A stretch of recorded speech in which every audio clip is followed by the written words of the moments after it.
सादर नमस्ते। आप सभी को होली पर्व की बहुत बहुत शुभकामनाएं।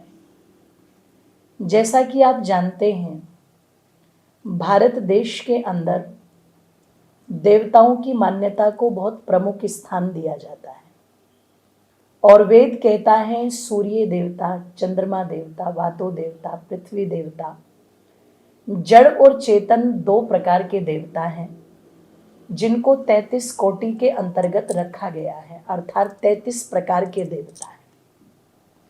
बंधुओं, हमारी परंपरा रही है कि जब भी कोई वस्तु या जब भी कोई इस प्रकार का एक वातावरण बना तो उस वातावरण में या उस वस्तु को सबसे पहले हम ईश्वर को समर्पित करें या देवताओं को समर्पित करें या उसका धन्यवाद करें, किसी न किसी रूप में कुछ भाग ऐसा समर्पित जरूर करें। इसी समर्पण का एक पर्व जिसे नवसृष्टि यज्ञ कहा जाता है, जिसे आप होली के रूप में भी जानते हैं। ये जो पर्व है सृष्टि के आदिकाल से चला आ रहा है, क्योंकि भारत कृषि प्रधान देश रहा है और यहाँ पर जब भी कोई अन्न घर के अंदर आया है उस अन्न को सबसे पहले देवताओं को समर्पित किया गया है, अर्थात अग्नि को समर्पित किया गया है। तो ये जो होली भी है, इसमें आप देखते होंगे कि होलिका को जलाते हैं। एक कहानी यहाँ पर प्रहलाद और हिरण्यकश्यप और होलिका की भी जुड़ी हुई है, लेकिन मैं आप लोगों को बता दूं कि जो नई फसलें होती हैं उन फसलों में जैसे अनाज की फसल है और उसकी बाली है, तो पता लगा कि उस बाली को जब भूनते हैं तो उसको कहते हैं होलक भून लो।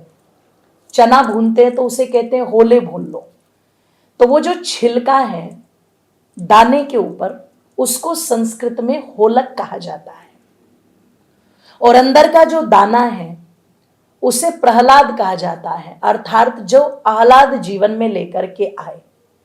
तो अन्न का आना भी हम सब के लिए हमारे घर में एक प्रसन्नता की बात होती है। अन्न को बहुत बड़ा धन माना गया है, क्योंकि मनुष्य का जो जीवन है वो उसी पर निर्भर है। तो मैं निवेदन कर दूं आप लोगों के मध्य में कि ये जो होली का पर्व था ये उसी से चला। नया कोई अन्न आया तो सबसे पहले उसे अग्नि को समर्पित करो, अर्थात उससे यज्ञ करो। तो एक अर्थ इसका ये हुआ कि होली हमें समर्पण का त्योहार, अर्थात देने का त्योहार, परोपकार का त्योहार है, तो हम इसे उसी परोपकार के रूप में मनाएं। दूसरी बात, जो यहाँ पर रंगों का एक महत्व डाला, पहले ये परंपरा संभवतः नहीं रही होगी, पर धीरे धीरे चीजें जैसे बदली और रंगों से खेलना शुरू किया, तो मुझे लगता है जीवन के भी विभिन्न रंग हैं। कुछ रंग ऐसे होते हैं जो हमें बुदबुदाने वाले, प्रसन्नता देने वाले होते हैं।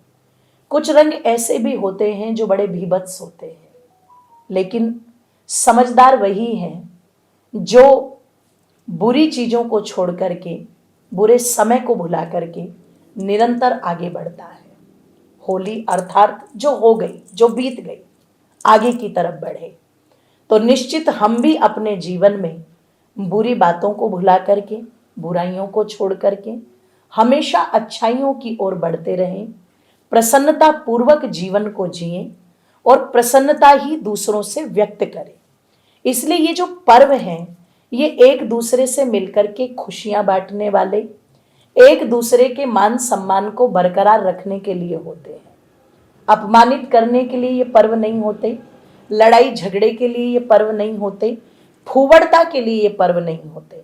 यदि आप इन पर्वों में फूवड़ता को डाल देते, जैसा कि आज हम सुनते हैं इधर उधर बहुत सारी चीजें ऐसी होती हैं जो निश्चित स्वीकार्य नहीं होती और जिनके कारण कभी कभी समाज में इतने विशाल झगड़े भी हो जाते हैं कि जिनका पछतावा जीवन भर रहता है।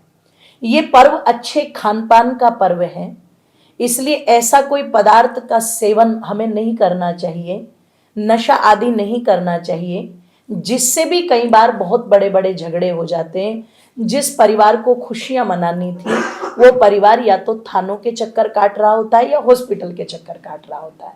तो इस फुवड़ता से हम बचें, इस भीभत्सता से हम बचें और प्रेम के साथ में, प्रसन्नता के साथ में सबसे पहले अपने घर में यज्ञ करें, देवताओं को नया अन्न समर्पित करके एक दूसरे के साथ खुशियां बांटें, संगठित होकर के रहे।